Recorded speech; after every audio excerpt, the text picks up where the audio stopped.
toujours les mêmes conditions d'examen. On est chronométré. On ne peut pas regarder sur le cahier de son voisin, ça servirait à rien. Il raconte peut-être des bêtises. On s'occupe que de soi. On montre ce qu'on sait faire. Et vous savez faire des tas de choses. Hein, Marion? D'accord? Arthur? Pourquoi il y a les sujets et les réponses sur Internet Il y a les réponses? Oui, il y a le sujet. Et alors, qu'est-ce que t'as fait quoi? Tu les as regardés? Non, pas du tout. Super. Donc tout va bien. Tu peux passer tes évaluations tranquilles. Vous allez avoir 2 minutes. Allez, c'est parti. Qui a parcouru le plus grand trajet? Il vous reste un petit peu moins d'1 minute. Manon, retourne aux toilettes, Lisa, travailler.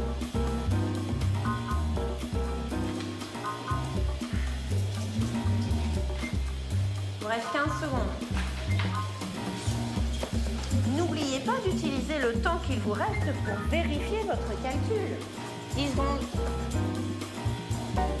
5 secondes, oui. Stop. Stop. On va à la page d'à côté.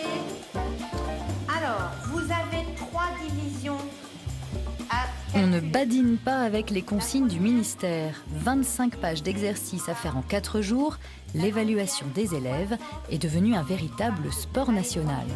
Normalement, vous avez fini la première. Il est temps de passer à la deuxième. Stop. Alors là, on va refaire un dernier effort. C'est tout ce que vous aimez. Stop.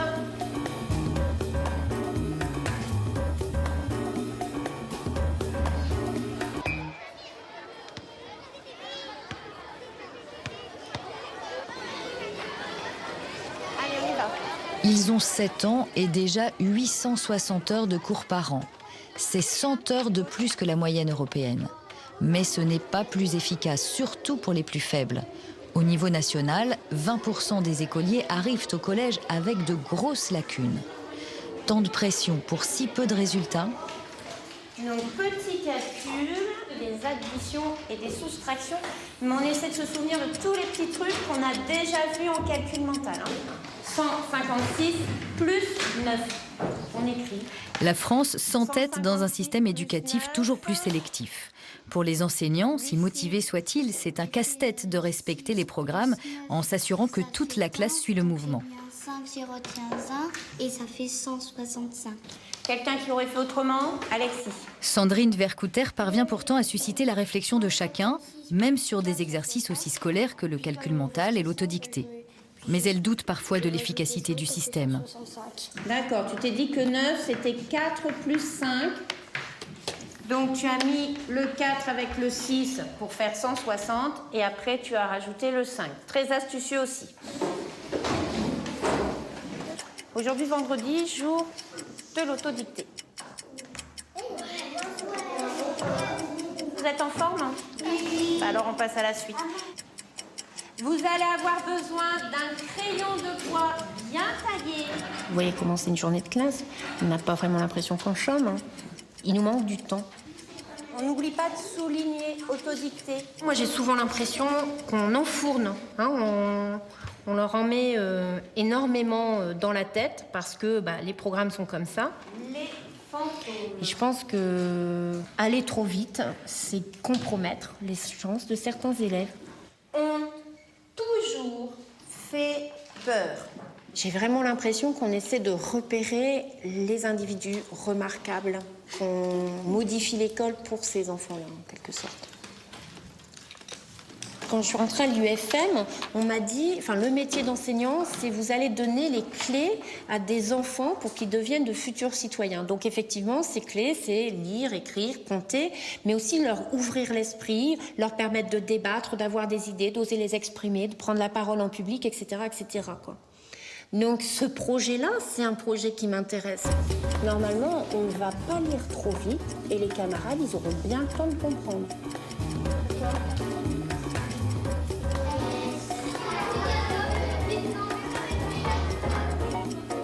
Si c'est pour formater des individus qui soient juste en mesure de réciter par cœur. 18 par 2, ça fait 9, 60 par 2, ça fait 30. Effectivement, on va réussir à faire en sorte que les élèves divisent par 2 et par 5 parce que c'est un mécanisme, etc. Mais c'est où le développement de l'intelligence? C'est quand? Il faudrait que l'école soit évidemment, reste un lieu d'apprentissage du calcul, de la langue, des langues, des sciences, etc. Mais il faudrait que l'école soit aussi un lieu où des individus, où des petits-enfants grandissent, acquièrent une capacité de vivre ensemble, acquièrent une capacité de parler en public, acquièrent une capacité de faire autre chose, de se sentir pas si mauvais que ça, même s'ils sont pas très forts en maths, etc. Donc, je crois que nous gagnerions à avoir une école accueillante. Parce que, au fond, si on fabrique des individus plutôt chaleureux, plutôt sympathiques, plutôt confiants dans les autres, on fait beaucoup de bien à la société. Si l'école n'est pas le lieu où l'on réfléchit, où l'on prend le temps de réfléchir, si ça n'est que le lieu où on fait des exercices, eh bien, c'est ceux qui peuvent réfléchir à la maison, avec des parents qui leur parlent, qui résolvent des problèmes avec eux, qui les interrogent sur des enjeux importants, ce sont ceux-là qui réussiront à l'école, mais pas grâce à l'école. Alex ? Raphaël et Alexandre sont en CE1 et CE2 dans une petite école à 70 km de Paris, à la campagne, mais pas à l'abri de la compétition scolaire. Un petit peu de piano, un petit peu dehors. Ils sont bons élèves, mais leurs parents luttent pour qu'ils restent en tête. Isabelle, infirmière, démarre sa deuxième journée de travail avec les devoirs. Allez, on y va. Demain, c'est mardi. Et elle vous a donné pour la semaine prochaine ou pas, déjà ? Tu as le répertoire, page 21-22, et une préparation de dictée numéro 2, plus la liste. C'est. Tu révises ça, s'il te plaît. Les devoirs, bon, je pense qu'il en faut, mais c'est vrai qu'il y en a beaucoup. Mon enfant Alexandre, le grand, qui est en CE2, il prévoit les devoirs de la semaine d'après, qu'il faut apprendre une semaine avant, tout en révisant les devoirs de la semaine qui est en train de se passer. Et même nous, ça nous arrive d'être pris dans le jeu, à dire « Mais as-tu révisé les devoirs de vendredi en 15 parce que sinon on va être en retard ». C'est vrai que ça fait un peu penser au planning du travail, quand même. Le balai, quand on balaye. P-O-E-L-E. Et il y a quoi sur le... Un accent grave.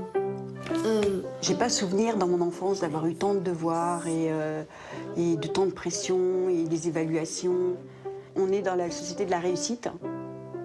Mon grand, quand il est noté en cours d'acquisition, moyen, très bien et excellent. Voilà. Donc on attend d'eux l'excellence.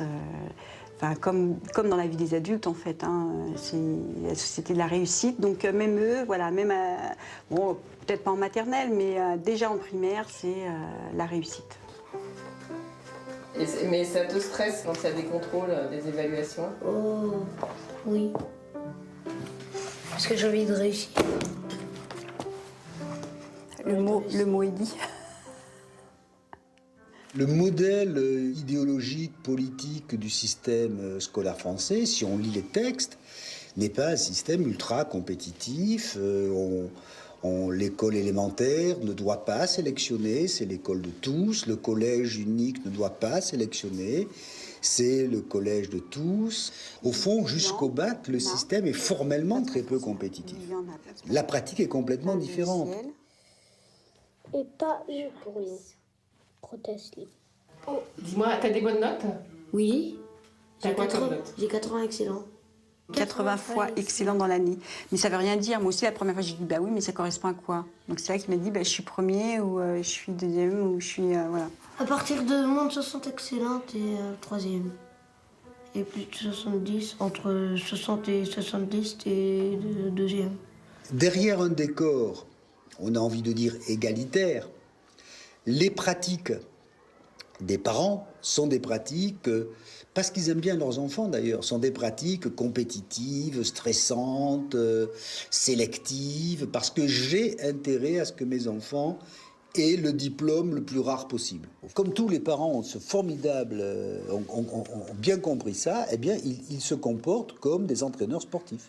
Surtout tu comptes. La musique, c'est compter. 1 et 2 et 3 et... Sachant que quand tu fais 1 et, il y a 2 notes qui passent si c'est des croches. On est jugé partout. Alors c'est sûr que ça commence de bonne heure, mais bon, voilà quoi. On vit dans une société où il y a de la notation. La notation et puis de l'excellence. On demande toujours plus et c'est vrai que pour moi, il faut qu'ils ramènent des bonnes notes. Ils ne s'approprient pas l'apprentissage. Ils le font parce qu'on leur demande un résultat. Ils ne sentent pas que c'est pour eux et que c'est le plaisir d'apprendre. On souhaite armer ses enfants pour l'avenir, avoir les meilleurs diplômes pour s'insérer dans le marché du travail. Et en même temps, depuis les années 60 et puis mai 68, on est quand même avec une introduction beaucoup plus forte d'une logique expressive. Donc on veut aussi des enfants qui soient bien dans leur peau, qui soient heureux, épanouis. Et donc les parents tiennent en permanence un discours ambivalent. Certains compléments peuvent être supprimés ou déplacés. Ils sont... 3 et n'accélère pas, garde toujours. Apprendre à reconnaître les compléments obligatoires du verbe. Le complément d'objet direct peut être un groupe nominal ou un nom propre. Exemple. Joue plus doucement, même si Il aime son chat. Et compte. La musique, c'est compter. On va jouer maintenant. Tu diras ce soir en te couchant. Ou mardi soir. Maman en a marre.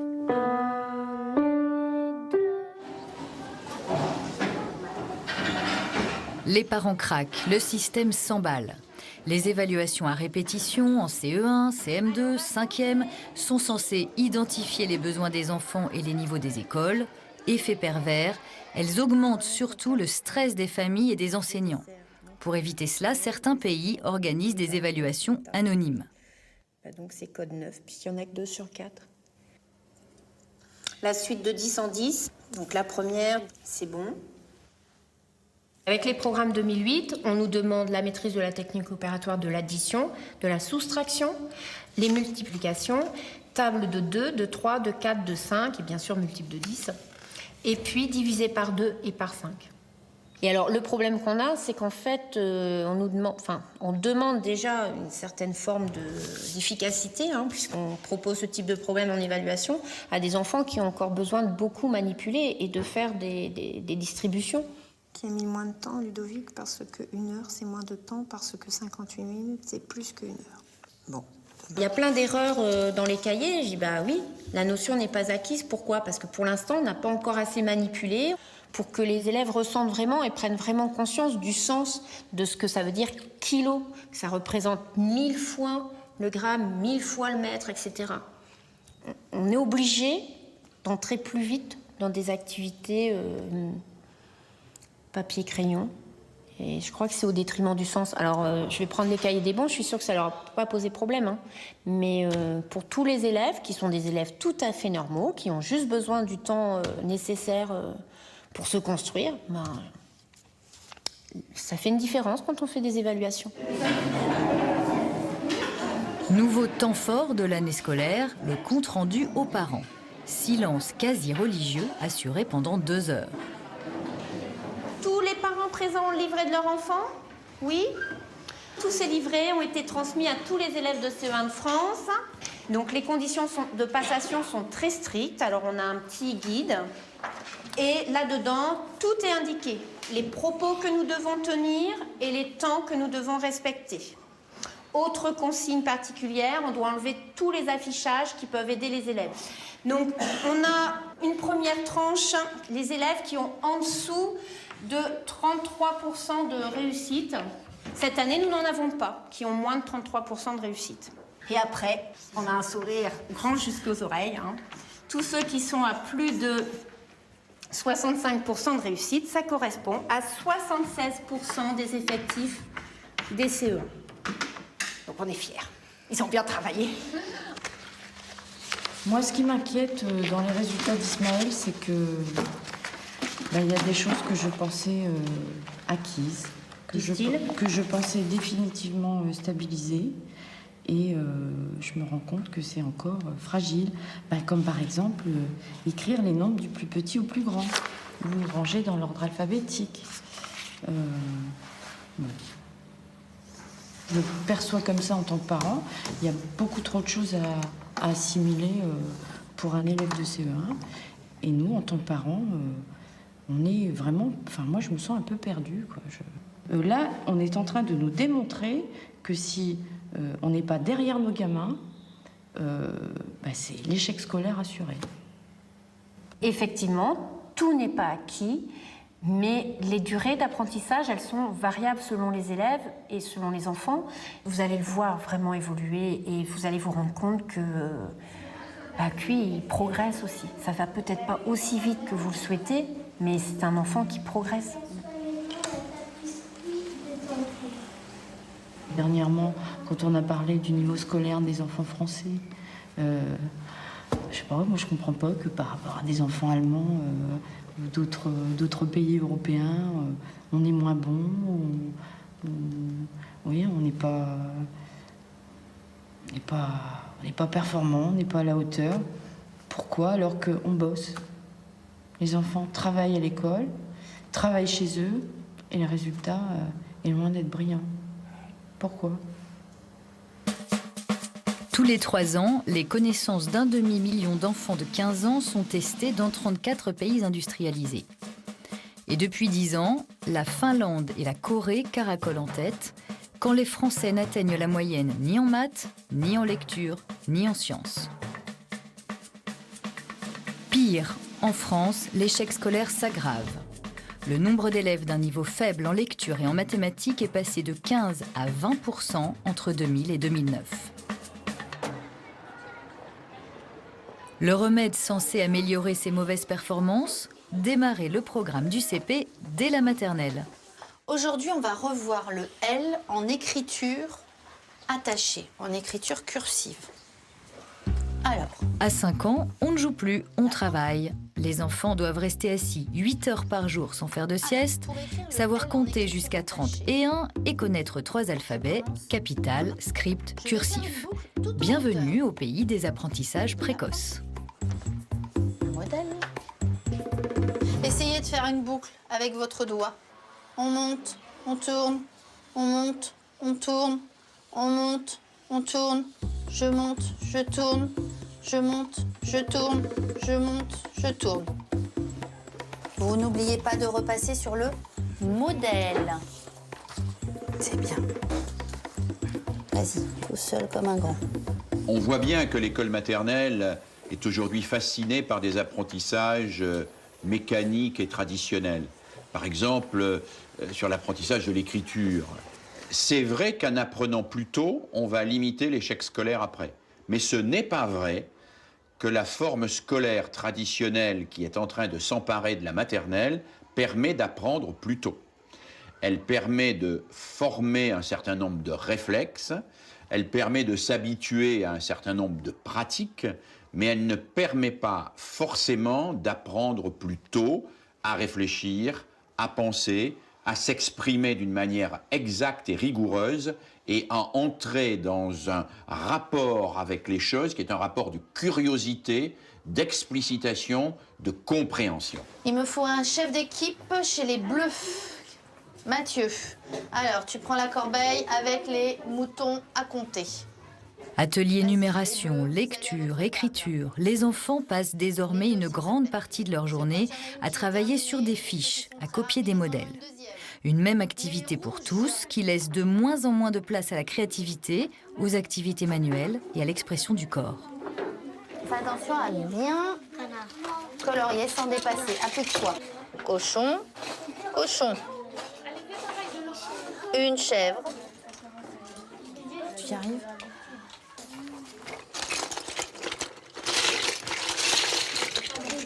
Essaye de respecter les couleurs. Peu de maternelles échappent à cette folie des fiches. Faussement ludiques, elles sont très complexes. Mots croisés, sudoku, tableau à double entrée, repérage de mots. Les tâches sont purement cognitives, au risque d'avoir mal à la tête et de récupérer un mauvais smiley. Même pour compter, l'enfant ne manipule plus de pions, mais du papier, toujours du papier. Alors, 1, 2, 3, 4, 5. C'est bon. 15, 16, 17, 18. Alors là, je ne suis pas d'accord. Ici, il va falloir corriger Ce n'est pas le bon nombre. D'accord?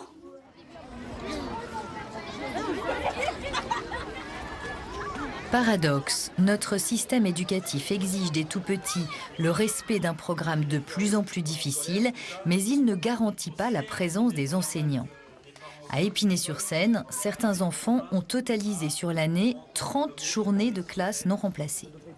Sabrina, la maman d'Adam, a rejoint le groupe de ceux qui occupent l'école maternelle, car elle a bien enregistré le message « Dès la maternelle, les enfants doivent être performants ». D'être là pour discuter de ça. On veut tous que nos enfants deviennent présidents.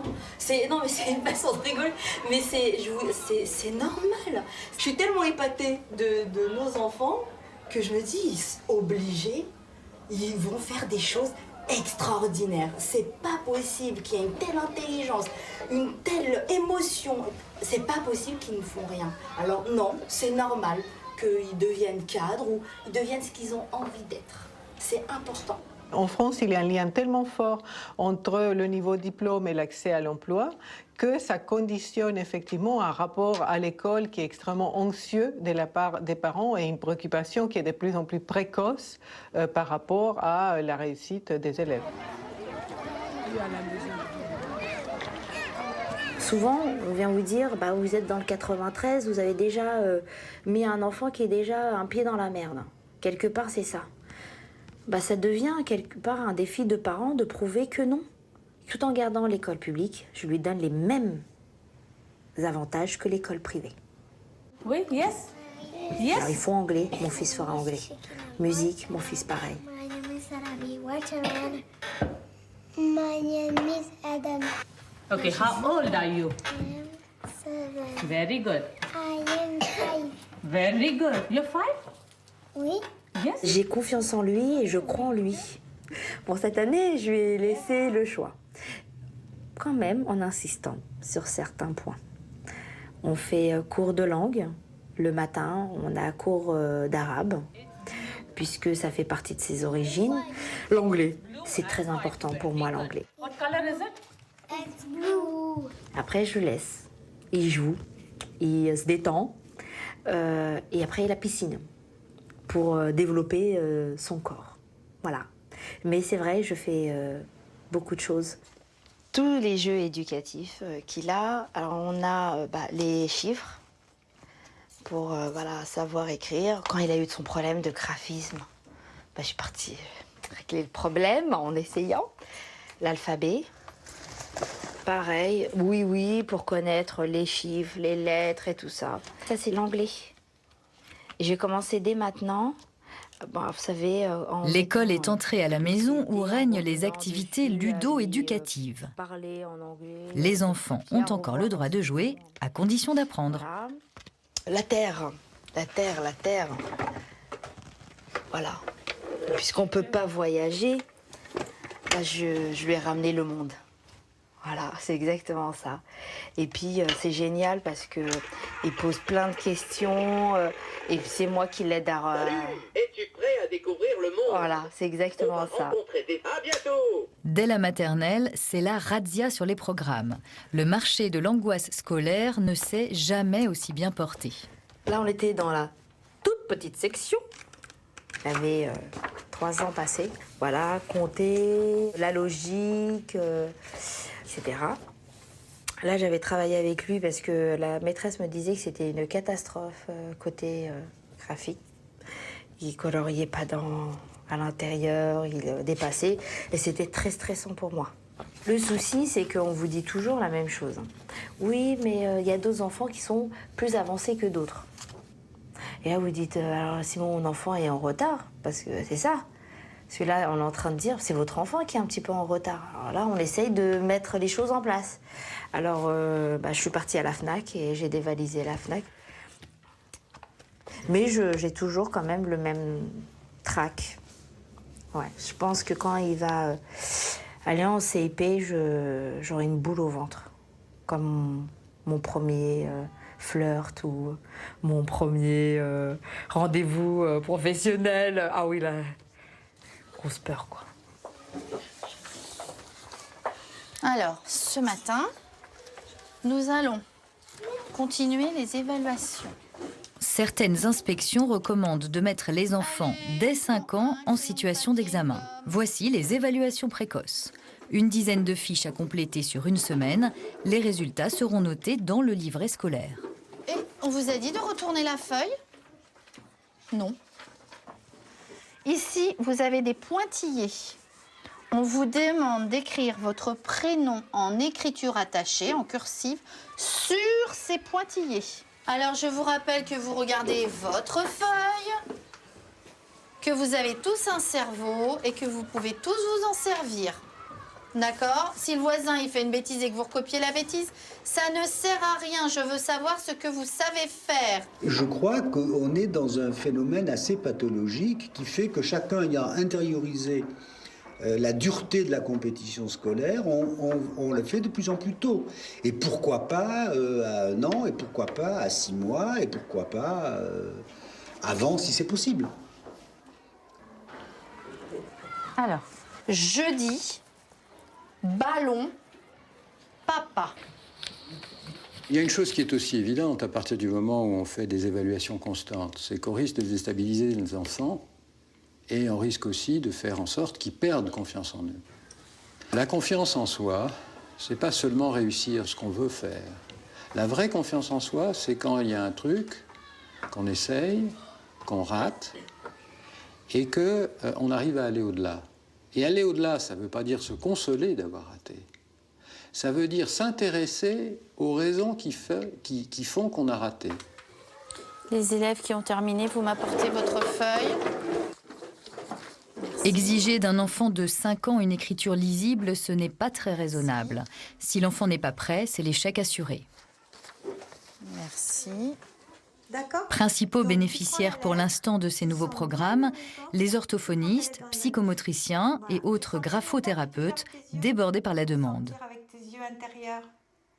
Voilà.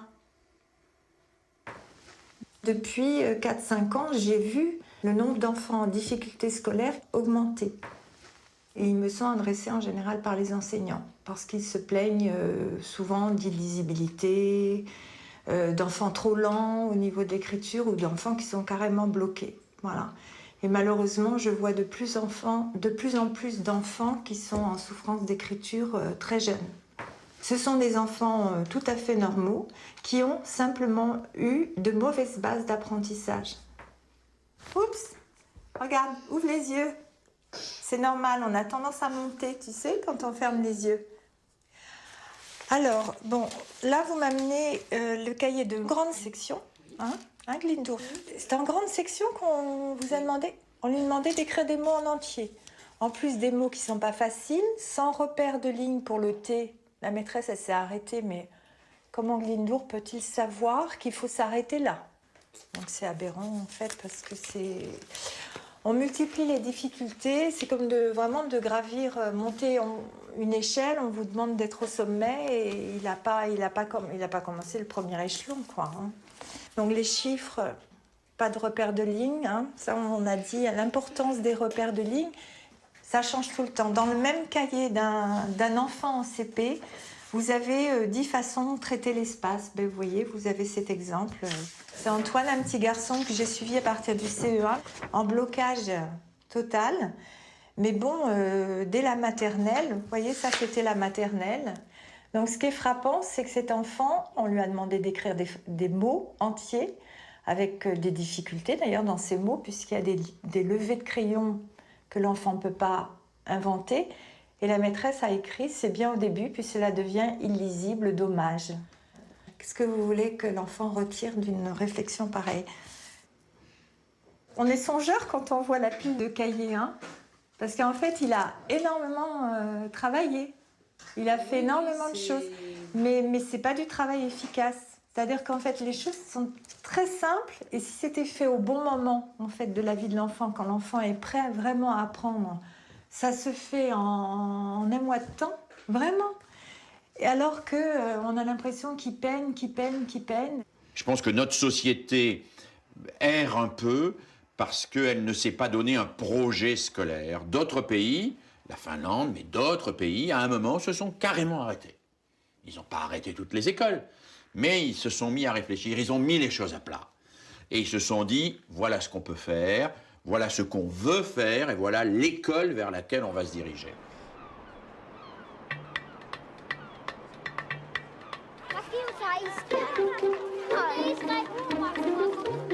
Dans les années 70, la Finlande réforme complètement son système éducatif. La séparation entre primaire et collège est supprimée. Les directeurs d'école recrutent eux-mêmes leurs enseignants et bénéficient d'une grande autonomie. Un minimum de stress pour un maximum de résultats, c'est l'intrigante équation du système éducatif finlandais.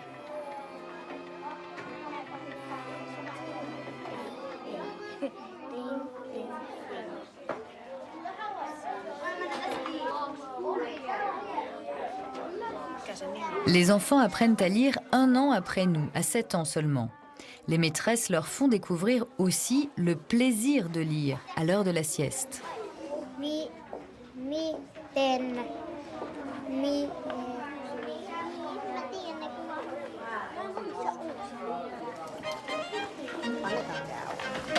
Les maîtresses travaillent en équipe. Les enfants circulent d'une classe à l'autre. Rien n'est figé.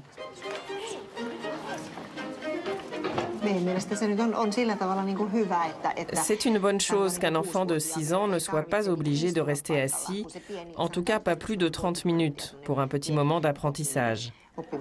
On a le droit de bouger librement. Un enfant de 6 ans en a encore beaucoup besoin. Il aura par la suite un long chemin de scolarité devant lui et l'occasion de rester assis devant son pupitre.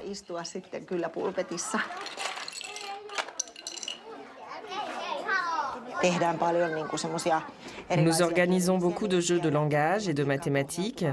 Ce n'est pas de l'enseignement proprement dit, mais à travers le jeu, les enfants apprennent.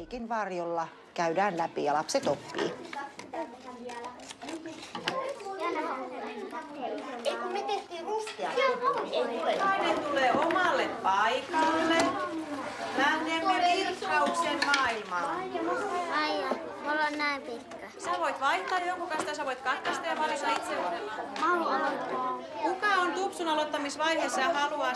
Tämä virkkaamisen opettelu ja virkkaaminen... L'apprentissage du crochet, c'est très bien et important pour la motricité de l'enfant. Ça l'aide dans l'apprentissage de l'écriture et dans l'apprentissage de toutes les activités manuelles. Hyvä Sebastian, hienosti menee. Nyt sä oot oppinut sen. Menee tosi hyvin. Tykkäätkö itse nyt? Ootko innostunut? Onko hienoa? Hyvä. Les enseignants sont extrêmement bien formés, c'est-à-dire qu'on forme des enseignants comme chez nous on forme des ingénieurs ou des médecins. Et c'est essentiel pour la qualité. Il y a aussi le fait qu'on donne plus de moyens à l'intérieur de l'enveloppe à l'école élémentaire. Il y a le fait qu'on ne sélectionne pas, qu'on ne trie pas les élèves, ce qui est en France une petite manie nationale.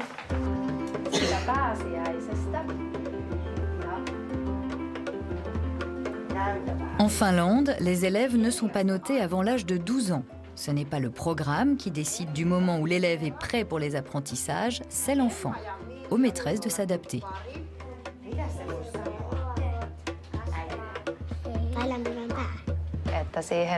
Ce n'est pas vraiment un problème qu'il y ait des élèves de niveaux différents, parce qu'on s'est totalement habitué au fait que les capacités et aptitudes des enfants ne se développent pas au même rythme.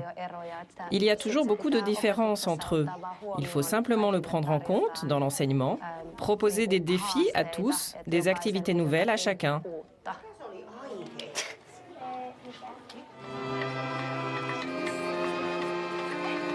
On apprend mieux en petits groupes qu'en classe entière.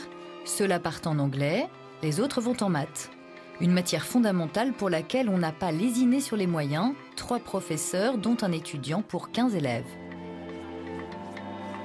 Dans ces écoles-là, on a appris à individualiser la pédagogie, alors qu'en France, on dit c'est quand l'élève échoue qu'il faut individualiser.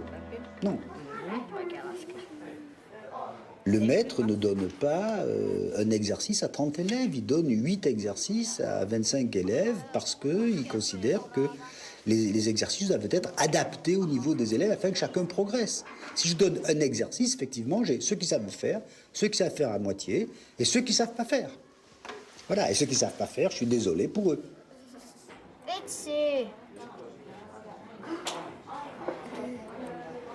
Yes! Yksi nolla. Yksi nolla.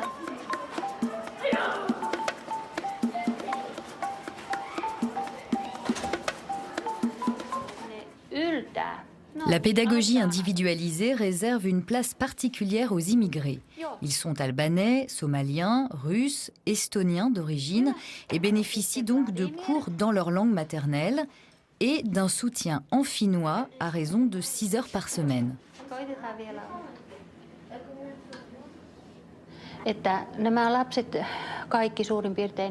Presque tous ces enfants connaissent le finnois. Ils savent bien le parler, ils comprennent les textes, mais il leur manque la connaissance profonde de la langue. Certains ont le niveau pour suivre la classe en finnois langue maternelle. Mais malgré cela, il reste des élèves de finnois seconde langue. Ils passeront tous leurs examens, y compris le bac, en finnois seconde langue. Kiitos. Ja vielä tuliks Katariina?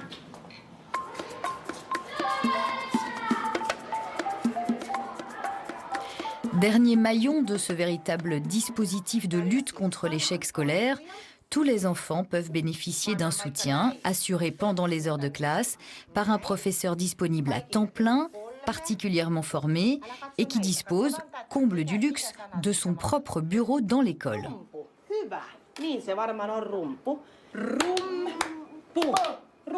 Au pays du Père Noël, il n'y a pas de miracle. Si les élèves ne sont jamais mis en échec, c'est bien grâce à cette organisation centrée sur chaque enfant.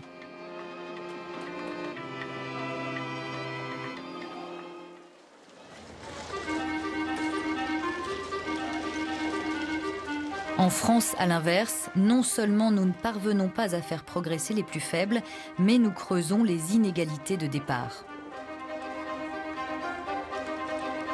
Alors que les enfants dont les parents sont cadres ou exercent en libéral ne représentent que 16% des élèves de 6e, ils constituent un tiers des reçus au bac général et 55% des inscrits en classe préparatoire. A l'inverse, les enfants des classes sociales les moins favorisées représentent la majorité des élèves de 6e, mais un tiers seulement des reçus au bac général et une infime proportion des inscrits en classe prépa.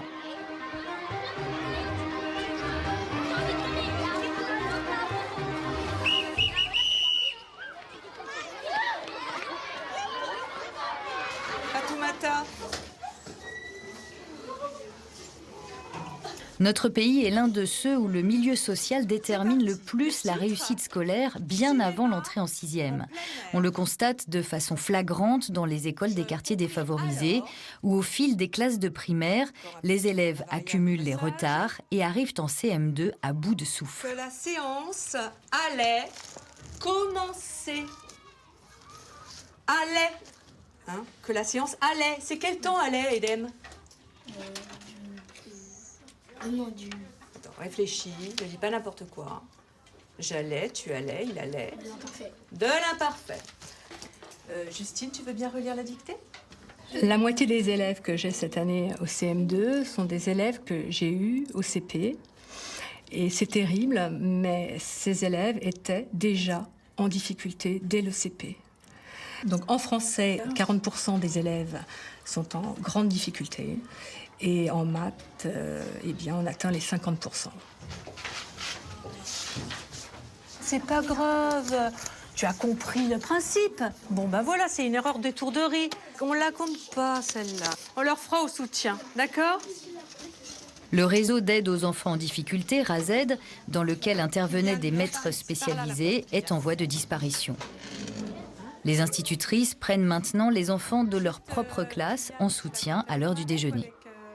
Il y a des sujets. Sujets? Allez, un chacun. Je prends des élèves qui ont une difficulté scolaire. Je garde généralement 4-5 élèves sauf le lundi où là je prends la classe presque au complet pour faire la correction de dictée parce que l'orthographe est un point vraiment sensible chez les enfants et donc là j'ai besoin de ce temps en plus pour faire la correction de dictée qui me prendrait tout de temps sur le reste de la semaine.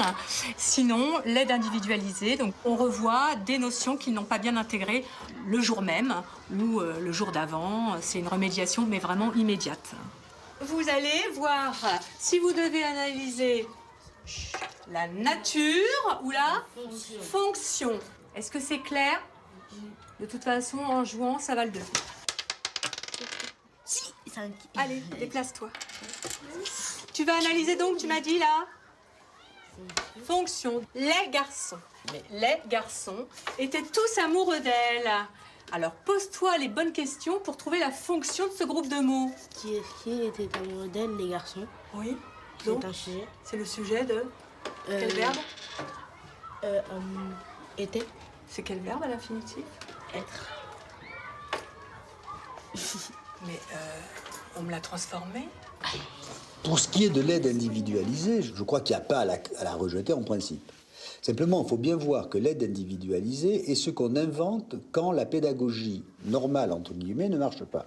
Ce qui fait que dans les établissements un peu compliqués, vous avez quasiment tout le monde en aide individualisée.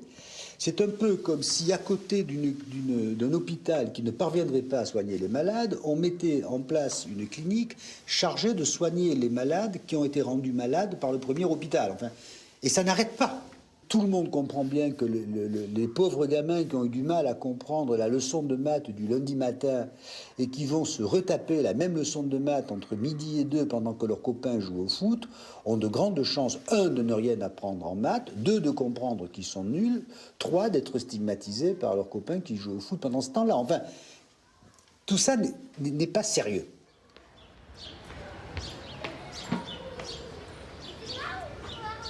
Gila en CM2 et Noam en grande section s'en sortiront sans l'aide individualisée. Leur maman navigue résolument à contre-courant d'un système qu'elle juge trop contraignant pour les enfants. Noam est un gamin très rêveur. Il a du mal à se mettre au travail quand il a décidé que ce n'était pas le moment. Il avait du mal à rentrer dans le rôle d'élève, en fait, dans le statut d'élève. Donc ce qu'on peut comprendre à 4 ans, hein. Je veux dire 4-5 ans, c'est un peu normal, je crois, d'avoir du mal à être élève toute la journée. L'enseignante, elle peut dire 1 fois, elle peut dire 2 fois, elle peut dire 3 fois à un gamin de faire son exercice. Au bout d'un moment, les autres ont fini, lui, il n'a pas commencé parce qu'il était en train de penser à autre chose, parce qu'il avait envie de chanter, parce qu'il avait envie de regarder l'oiseau qui se pose sur la branche de l'arbre dans la cour, des choses comme ça. Donc il y a un moment donné où elle n'arrivait pas à le mettre au travail. L'aide personnalisée, on me l'a proposé pour Noam, on me l'a proposé pour Gila. Il l'a proposé de façon systématique. Moi, en tout cas, tous les ans, j'ai le petit papier dans le carnet de correspondance. Et tous les ans, je refuse d'être personnalisée, avant même de savoir si mon enfant en a besoin ou pas. Par principe, déjà.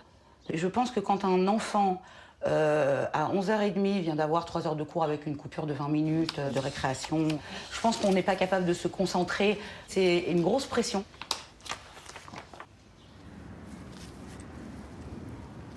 Il n'est pas facile de refuser une aide proposée par l'école. Et les enfants paient cher l'inefficacité du système. Elena, aujourd'hui en CM2, circule dans le maquis du soutien psychoscolaire depuis le cours préparatoire. Hop, relance. Elle a eu des séances d'orthophoniste à partir du CP. On a arrêté quelques mois et puis quand on en a besoin, on recommence, on fait un bilan. L'institutrice de CM2 m'a demandé si c'était possible de refaire un bilan orthophonique pour Elena. Et elle m'a même conseillé d'aller voir une psychopédagogue.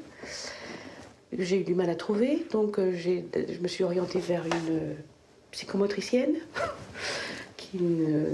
qui a fait un bilan. Et à la fin de ce bilan, j'ai été voir une graphothérapeute qui est en même temps psychopédagogue, et j'étais très contente de pouvoir trouver une graphothérapeute psychopédagogue. Pour arriver à peu près à un niveau équivalent, certains doivent travailler plus que d'autres. Mais c'est vrai qu'elle n'a pas des si mauvais résultats que ça. Elles ne sont pas si mauvaises, mes notes, elles sont plutôt entre... voilà. Entre quoi et quoi? Entre bien et mauvais. On peut toujours mieux faire. Avec des cours à domicile ou par Internet en formule low cost, le marché du soutien scolaire descend du secondaire vers le primaire. Les petits bachotent leurs évaluations sur Internet, option chronomètre. Ils peuvent même être coachés. Là encore, les parents sont dans la surenchère. J'avais quelques appréhensions pour les évaluations de CM2, parce qu'Elena, elle n'est pas toujours très à l'aise pour ce genre de choses. Donc, effectivement, j'ai essayé de la faire travailler un peu avant ces évaluations pour qu'elle se sente plus sûre d'elle. Surtout pour la compréhension des énoncés. Je voulais qu'on le travaille avant. Oui. Pendant l'évaluation nationale, on avait travaillé la géométrie, les parallélogramme. Et ça m'a aidé vu qu'il y avait une question, trouve le parallélogramme. Oui, parce qu'en fait, on trouve les exercices, les mêmes évaluations des années précédentes sur Internet. C'est exactement les mêmes. Donc, et puis finalement, on s'aperçoit que les évaluations, tous les ans, c'est les mêmes exercices. Donc c'est vrai qu'on va travailler avant.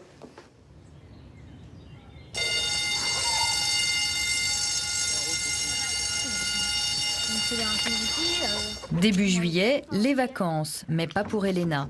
Menacée de redoubler, elle ne passera en 6e qu'à condition de suivre un stage de remise à niveau proposé par l'Éducation nationale.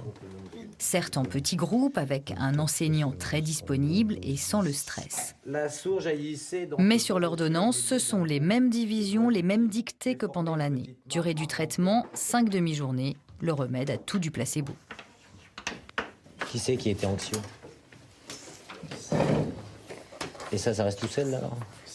Le cirque de Morlange. Le groupe sujet, c'est tout l'ensemble. Gila est passée entre les mailles du filet de ce type de stage grâce à sa passion pour la danse.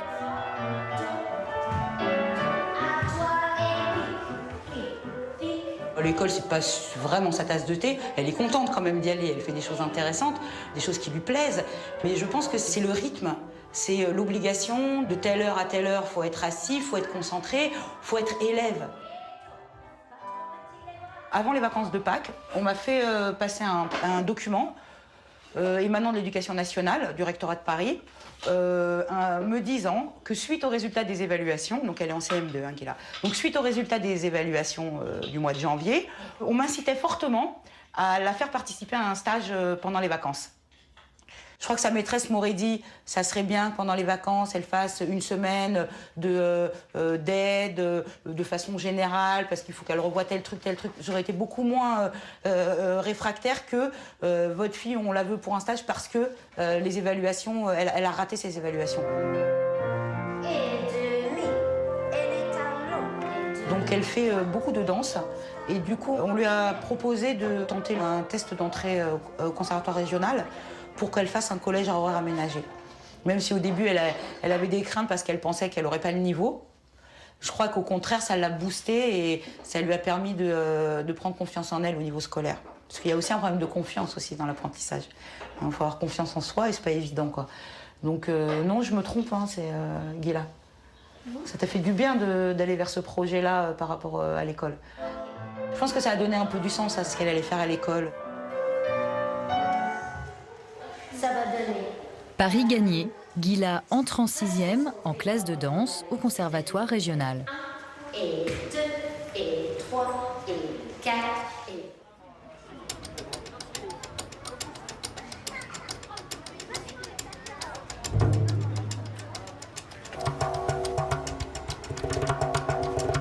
Pour les élèves de primaire, on connaissait les cahiers de vacances. Voici les colos éducatives. Alexandre et Raphaël, qui croulent déjà sous les devoirs pendant l'année, rempilent début juillet. Avec 2 milliards d'euros de chiffre d'affaires, la France est le premier marché européen du soutien scolaire privé. Ok, bonsoir, je vous souhaite à toutes et à tous la bienvenue au Plein Soleil. Séjour Révision Vacances 2011. Qui a choisi de venir ici? Quels sont les enfants dont les parents vous ont imposé de venir ici? D'accord. Donc on va dire c'est à peu près 50-50. D'accord. Donc dès demain, vous le savez tous, vous avez une évaluation diagnostique. Ne soyez pas stressés sur les évaluations diagnostiques, ça permet juste d'avoir un avis sur votre niveau. Okay ? En fin de semaine, on fera un premier bilan. Ça aura lieu samedi, ça sera des tests. Okay ? Il n'y a pas de notes, on va vous évaluer, acquis, non acquis, en cours d'acquisition. On va envoyer des bulletins à vos parents. C'est un bilan pédagogique de votre semaine. Alors, à quoi sert ce bulletin? Ce bulletin, ça leur permet d'avoir une visibilité parce que vos parents veulent savoir ce que vous avez fait. Et surtout, dans quel domaine vous avez progressé et dans quel domaine vous allez devoir continuer à travailler. D'accord? Donc il y aura un bulletin par semaine? Ouais. D'accord. Ok, merci.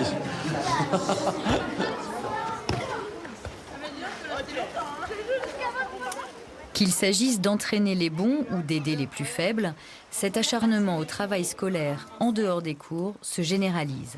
Après la récréation, mathématiques. Et puis, à la fin, anglais. Signe d'une inquiétude croissante des familles et aveu d'impuissance d'un système éducatif à bout de souffle que plus personne ne défend, mais dans lequel chacun se débat. On est là pour apprendre, t'inquiète pas. Hein. On revoit de toute façon. C'est pas grave, je te gronde pas. Quand il n'y a plus d'intérêt collectif, de bien commun identifié, chacun essaye de sauver sa peau et les êtres qui lui sont le plus chers, c'est ses enfants.